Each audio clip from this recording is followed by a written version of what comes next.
Bonjour à tous, merci d'être là. Donc, je me présente, je suis Hugo Quintin, donc je suis agent de participation citoyenne et urbanisme au Centre d'écologie urbaine de Montréal. Julien, mon collègue, devait faire la présentation à ma place, mais je le remplace, il a eu un empêchement, d'où le changement de nom par rapport à l'événement. Donc, ça me fait plaisir de participer à cette conférence sur les communs. Merci aux organisateurs et organisatrices dans les coulisses d'amener ce sujet important. Donc, le thème de cette conférence va porter sur la ville à échelle humaine, enfin plus particulièrement en lien avec les espaces publics et leur étude. Alors, ça va se faire en deux parties. Donc, je vais commencer pendant à peu près une dizaine de minutes en vous faisant un portrait général des études de la vie dans l'espace public. Finalement, c'est quoi? En quoi c'est important? Puis, Frédéric, donc mon collègue de Polytechnique Montréal, me suivra en présentant plus concrètement l'application mobile permettant une collecte participative de ces dites données, ce qui permettrait de démocratiser ou en tout cas de faciliter l'étude de la vie dans l'espace public. Alors, les études de la vie dans l'espace public, c'est quoi? Donc, on va appeler ça EVEP, ça va être plus simple. Donc, quand je dirais EVEP, ce serait études de la vie dans l'espace public pour la suite de la présentation. Alors, les rues, les parcs, les places sont des communs. Leur préservation ne dépend pas du pouvoir d'un seul individu, mais bien de notre capacité d'organisation collective et de volonté politique également. Toutefois, ces lieux sont menacés, que ce soit la privatisation, un désengagement des pouvoirs publics, l'insécurité, les inégalités, etc. Donc, pour avoir des arguments probants en faveur de ces espaces et pour mieux les comprendre, avoir des données fiables et objectives sur leur popularité, leur utilisation ou leur nécessité est essentiel, d'où l'intérêt des études de la vie dans l'espace public. En effet, par leur capacité à mesurer et à révéler ce qui se déroule dans l'espace public, les EVEP mettent les besoins des usagers au centre des réflexions sur l'aménagement. Le commun prend alors tout son sens. Alors, avant d'aller plus loin, je vais juste présenter rapidement ce que c'est le Centre d'écologie urbaine de Montréal pour lequel je travaille. Donc, c'est un organisme à but non lucratif montréalais qui a été créé en 1996 par des citoyens engagés à transformer leur communauté. La vision des espaces ouverts du Centre d'écologie, depuis maintenant 25 ans, donc, est liée à l'idée d'écologie urbaine, c'est-à-dire d'envisager la ville comme un écosystème construit par l'humain pour répondre à ses besoins. Le concept d'écosystème illustre l'interdépendance de toutes les composantes de la ville, à savoir l'environnement, les individus, la société et l'économie. Donc, pourquoi récolter des données sur l'espace public? Alors, en fait, les fabricants de la ville, donc, en général, se concentrent majoritairement, si ce n'est essentiellement, sur l'espace et les bâtiments. Ils conçoivent d'abord les immeubles, les bâtiments, puis un espace. Et ensuite, ils croisent un peu les doigts pour qu'une vie apparaisse comme par magie, comme s'il n'y avait pas de moyen de la générer à notre disposition et que l'espace public n'était pas de leur responsabilité. Les évêques proposent donc de renverser ce processus. Tout d'abord, il s'agit de définir quel genre de vie publique on veut voir. Qu'est-ce que les gens réalisent comme activité dans l'espace? Ensuite, les évêques permettent de proposer des lieux qui permettent cette sociabilité, ces activités physiques, ces activités sociales. Ensuite, enfin, encadrer ces espaces par des façades attractives vivantes, translucides, des usages générateurs d'activités à toute heure de la journée, etc. Donc, les EVEP servent à encadrer ces installations. Donc, comme le dit l'architecte danois Jan Gehl, il faut considérer en premier la vie, l'espace et ensuite les bâtiments. L'inverse ne fonctionne jamais. Donc, les EVEP, plus concrètement, se divisent en 4 méthodes qui se résument par des questions simples, évidemment. Qui sont les gens qui utilisent l'espace? Combien de femmes? Combien d'hommes? Combien de cyclistes? Combien font du sport? Je vous les présente en soulignant comment elles sont utilisées par les experts, mais aussi comment visualiser les données récoltées. Alors, la première méthode, c'est le dénombrement des usagers selon leur profil. Ce sont des décomptes, en fait, traditionnellement, selon le genre et l'âge, mais il est possible de mener des sondages in situ pour tenir compte des caractéristiques non observables, comme l'ethnicité ou le niveau d'éducation, par exemple. Donc, que ce soit les personnes âgées, les enfants ou les femmes, la présence ou l'absence de certains groupes vulnérables dans un site est utilisée de plus en plus comme un indicateur du niveau de sécurité, de qualité ou de mesure de l'ambiance, permettant de mener des interventions ciblées, par exemple en ajoutant des lumières ou en adaptant la programmation. Alors ici, on voit un exemple de la ville de Vancouver qui a fait ses décomptes, notamment en évaluant la proportion d'hommes et de femmes dans chaque parc, place et intersection. En fait, ils en sont arrivés à la conclusion que les femmes allaient moins dans les espaces avec moins de passants en général ou avec un mauvais éclairage, et qu'elles y étaient encore moins présentes en hiver. Donc, ces résultats ont permis ensuite de pouvoir mettre un diagnostic et puis améliorer l'espace public pour favoriser cette appropriation par les femmes. Ensuite, la deuxième méthode, c'est le dénombrement des gens en mouvement. Alors, de nombreuses villes ont compté les gens en fait, qui se déplaçaient à pied, à vélo, en trottinette ou en poussette. Les professionnels qu'on a interviewés pour faire notre revue et puis faire un guide des EVEP nous ont expliqué qu'avoir ces données leur permettait de mieux dialoguer avec leurs collègues qui étaient habitués aux statistiques sur le trafic automobile et ça les aidait à justifier des repartages de rue au profit des usagers actifs. Donc, quand on parle de repartage de rue, on peut prendre cet exemple de Toronto. Donc, ça a été fait sur la rue King pour un projet pilote de corridor prioritaire pour le tramway. Donc, dans le tableau en noir, vous avez le pourcentage de la rue qui est dédié à chaque espace, donc à droite. Puis en bleu, c'est le pourcentage d'utilisateurs dans la rue. Donc là, on voit que les données ont été utiles pour montrer que 50% des utilisateurs étaient des piétons, alors que seulement 24% de l'espace urbain leur était attribué. Donc là, on pouvait voir une inégalité, alors que pour les voitures, par exemple, 16% étaient utilisés par les voitures, alors que l'espace leur occupait 64%. Ensuite, la troisième, c'est la cartographie des activités. Donc, ça permet de créer un diagnostic sur la popularité des différentes aires d'un lieu ou leurs différentes fonctions, en vue d'un réaménagement futur. En allant regarder finalement ce que font les utilisateurs d'un espace, quand ils le font et où ils le font, il est facile ensuite de cibler très finement les espaces qui ont besoin d'un coup de pouce. Donc là, on peut voir ici une étude qui a été faite encore une fois à Toronto, au parc Bercy en 2012, où en fait chaque point correspond à chaque utilisateur, puis les couleurs correspondent à différents types d'usages, par exemple des enfants qui jouent, des gens assis, etc. Les résultats ont montré que de nombreux espaces verts étaient sous-utilisés et qu'ils méritaient une revitalisation pour encourager le sport, les loisirs, etc. Donc là, on voit vraiment que la cartographie permet de visualiser dans l'espace les aires qui manquent d'attractivité.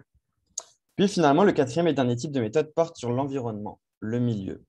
De nombreuses villes canadiennes aujourd'hui utilisent ces outils pour adapter leur offre de mobilier, leur réglementation ou pour créer des guides d'aménagement. Alors, pour ce faire, vous pouvez utiliser la grille de Jan Gehl des 12 critères de qualité, qui propose une caractérisation d'un environnement autour de 3 critères, donc la protection contre les accidents, contre la violence. Puis en fait, on évalue de 1 à 3 selon s'il y a une bonne protection, s'il y a une mauvaise protection. Puis la même chose pour le confort, le plaisir.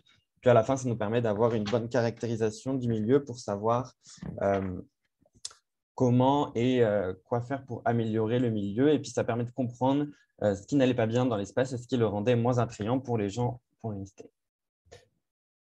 Alors, plusieurs outils existent pour aider à réaliser ces études, mais avant cette année, il n'y avait pas de revue sur quels impacts ou fonctions elles ont eu au Canada. Donc, pour faire le point, le Centre d'écologie a interviewé une dizaine d'urbanistes ou d'organisateurs canadiens, ce qui nous a permis de développer un plaidoyer, un inventaire, mais surtout un guide pratique basé sur les conseils des professionnels, que vous pouvez voir juste ici à l'écran. Ce qui en est ressorti, c'est qu'il y avait une barrière liée à la démocratisation des EVEP. En fait, créer ses propres grilles peut être difficile, long. On a besoin des OBNL, par exemple, pour la gestion, l'organisation, le temps des données, etc. Alors finalement, l'application que va vous présenter Frédéric juste après rend plus facile et démocratique pour les villes, les OBNL, mais aussi pour les citoyens, d'aller tester les grilles et de mener leurs propres études. Donc, il va vous dire ça plus en détail tout à l'heure. Donc, en fait, l'application facilite et rend plus accessible la récolte de données. Il n'y a pas de gestion de bénévoles, il n'y a pas de défi de coordination et de visualisation des données. Finalement, tout le monde peut le faire et rapidement grâce à l'application. Donc, pour avoir plus d'infos sur les EVEP, je vous invite à aller voir notre revue sur urbanismeparticipatif.ca. Alors, en terminant ma partie, je veux juste vous rappeler que ce que j'ai présenté aujourd'hui est présent sur notre plateforme, donc lesespacespublics.com, notamment un guide pour réaliser vos propres EVEP en 7 étapes, donc un guide beaucoup plus court. Si vous en récoltez, tenez-nous au courant, il nous fera plaisir de donner de la visibilité sur nos réseaux à vos initiatives. Donc, notre but, en fait, avec ça, c'est de renforcer le pouvoir des organismes citoyens ou communautaires pour récolter ces données. Alors, si ça vous intéresse, n'hésitez pas à nous contacter pour, pourquoi pas, créer des projets de recherche ou encore tester l'application que Frédéric va vous présenter ou les méthodes dans les prochaines années.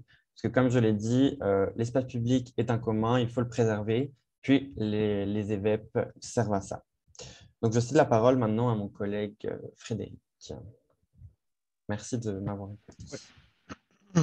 Je vais le partager à mon tour.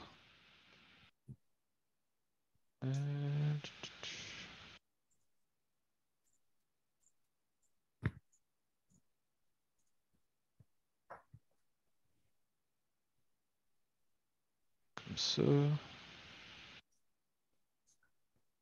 Est-ce que vous voyez le bon écran ou non, je partage pas le bon un instant. Ouais, on voit ton. Comme ça. Ouais, c'est parfait. Parfait, super. Donc, nous en sommes donc maintenant à la deuxième partie, cette partie où je présentais en fait l'application. Mon nom est Frédéric, comme Hugo l'a dit. Je suis stagiaire et étudiant au baccalauréat à Polytechnique Montréal, sous la supervision de Nicolas Saunier et Geneviève Bojoli, deux professeurs de l'école.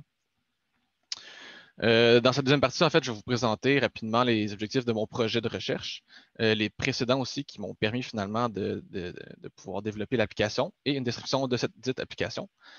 Ensuite, je vais aussi vous présenter brièvement la progression, donc les différentes phases que j'ai traversées durant l'été concernant l'application, et je vais terminer avec ce qui est à venir. Donc, tout d'abord, ce qui concerne les objectifs, depuis le début de mon projet, plusieurs nouveaux aspects sont ajoutés, dont la collaboration avec le Centre d'écologie urbaine et leur méthode de collecte dont Hugo vient de présenter. Ainsi, un objectif général de mon projet, c'est en fait le développement de l'outil d'observation et d'analyse pour tous, que ce soit des chercheurs, des organismes communautaires, preneurs de décisions et autres.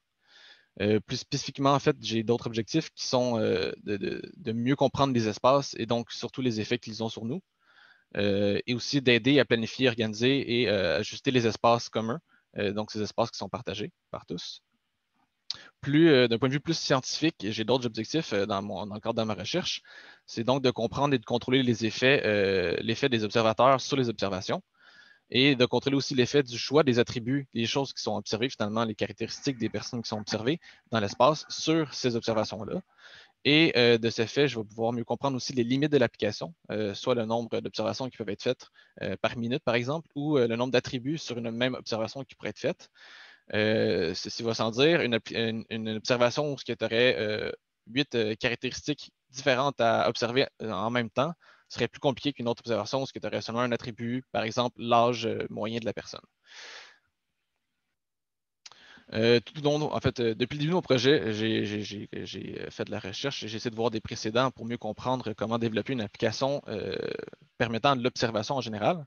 J'ai donc découvert plusieurs applications, c'est sûr, il y en a plusieurs qui existent, mais il y en a 3 qui sont sortis du lot.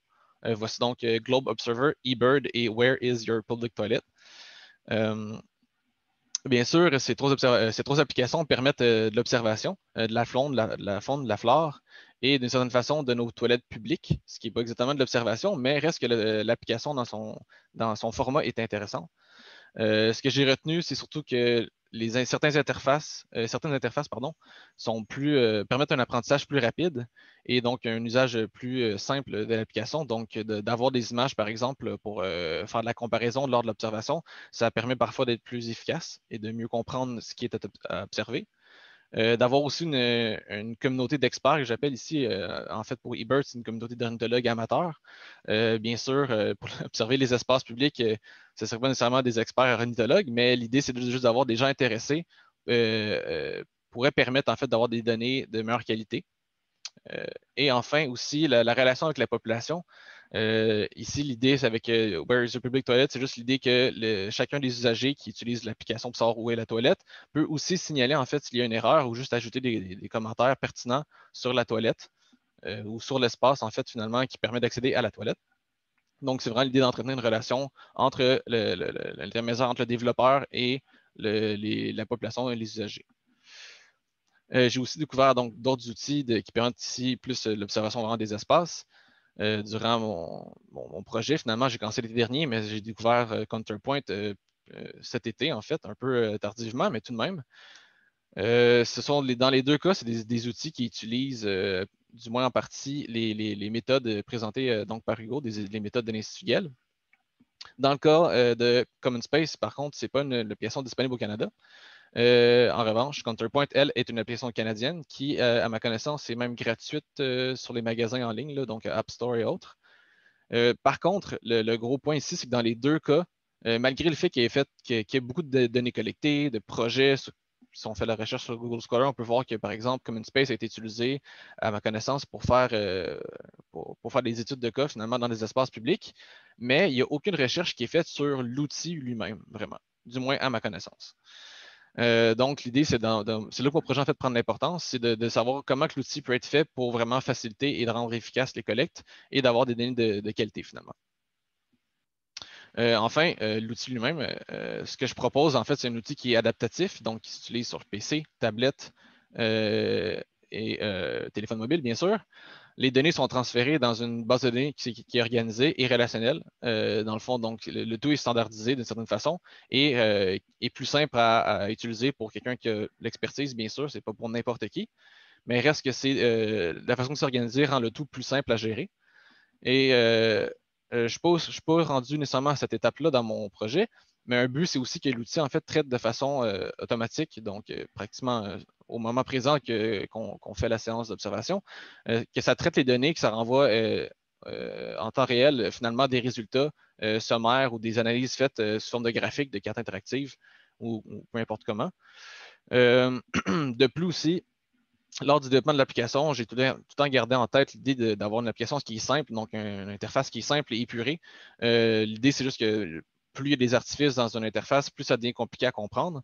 Donc, un peu comme on le voit, surtout à droite, l'image de la figure de droite sur les observations, c'est simplement des points dans lesquels on clique pour sélectionner les attributs. Il n'y a rien de plus compliqué. Ça reste juste des simples clics. Il n'y a pas de drag and drop, comme on dit, où il n'y a pas de garder le clic long. C'est vraiment juste des clics. C'est le plus simple possible. Aussi, ce qu'on peut voir, ce que je propose en fait dans l'interface, c'est finalement qu'à gauche, on peut préalablement, avant la séance, choisir en fait, décrire l'espace, décrire les caractéristiques de cette journée-là, la météo, la grosseur de l'espace, quoi que ce soit. On le voit un peu moins, mais ce qu'on voit sur la figure de gauche, les usages observés, en fait, c'est ce qu'on appelle aussi les activités. C'est en fait ce qui pourrait être observé dans l'espace. Donc, les attributs, le choix des attributs qui sont faits. L'idée, c'est depuis la collaboration avec le Centre d'écologie, c'est j'ai créé en fait deux formats. Donc, un format qui est standardisé, entre guillemets, où les attributs sont les attributs vraiment dans les méthodes des EVEP. Et j'ai une interface qui est personnalisable. Donc, on peut observer, on peut vraiment écrire ce qu'on veut comme attribut et comme critère sous l'attribut. On peut vraiment observer ce qu'on veut finalement dans l'espace. Et les données sont collectées automatiquement dans la base de données. Durant tout mon projet, en fait, j'ai passé au travers de certaines phases. L'été dernier, j'ai surtout fait travailler sur l'interface, mais cet été, j'ai passé au travers de certaines phases, comme je disais, 4 phases plus précisément. La première était en fait une phase simplement où ce que je testais vraiment s'il y avait des bugs, des erreurs ou des incompréhensions générales sur l'application, dans l'interface, comment l'utiliser, etc. J'ai fait ça avec mon groupe de recherche où je travaille présentement. J'ai aussi ensuite procédé à une deuxième phase qui était finalement une première étude de cas, une première analyse de l'application et de l'espace fait à l'aide de l'observation avec l'application.